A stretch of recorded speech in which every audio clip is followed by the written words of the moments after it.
There's no feeling more intense than starting over.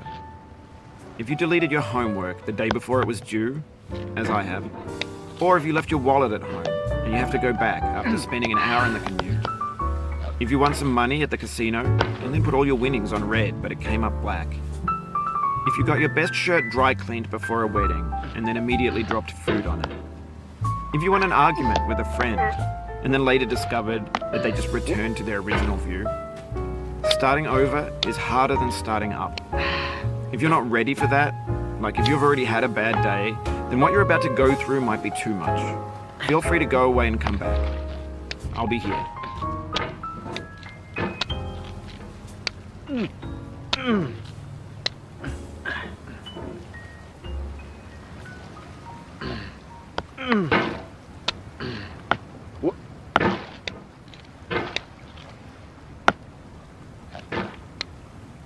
Alright, thanks for coming with me on this trip. I'll understand if you have to take a break at any point. Just find a safe place to stop and quit the game. And don't worry, I'll save your progress, always. Even your mistakes.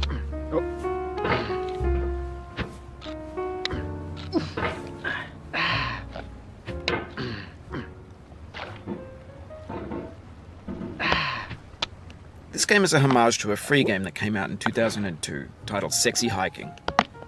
The author of that game was Jazuo, a mysterious Czech designer who was known at the time as the father of B games. And B games are rough assemblages of found objects. Designers slap them together very quickly and freely, and they're often too rough and unfriendly to gain much of a following. They're built more for the joy of building them than as polished products.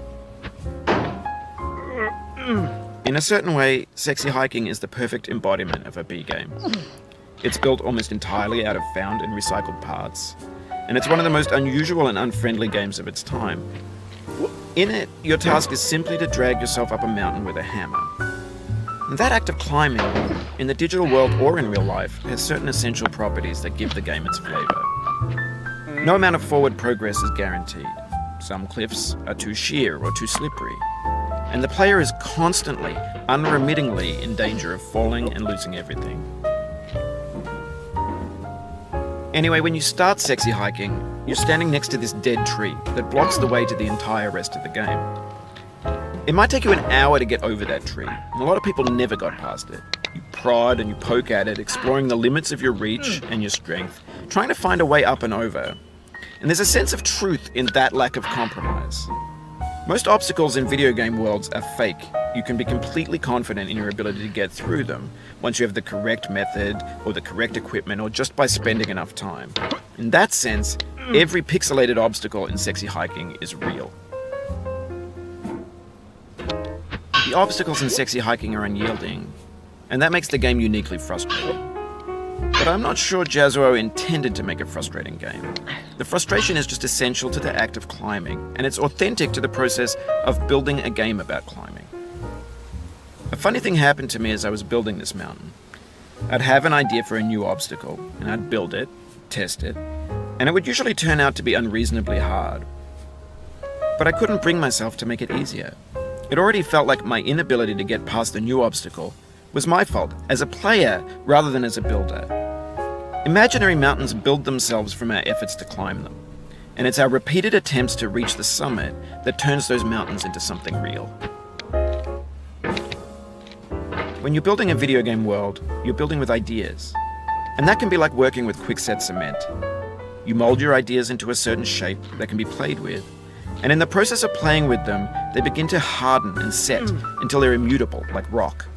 And at that point, you can't change the world, not without breaking it into pieces and starting fresh with new ideas.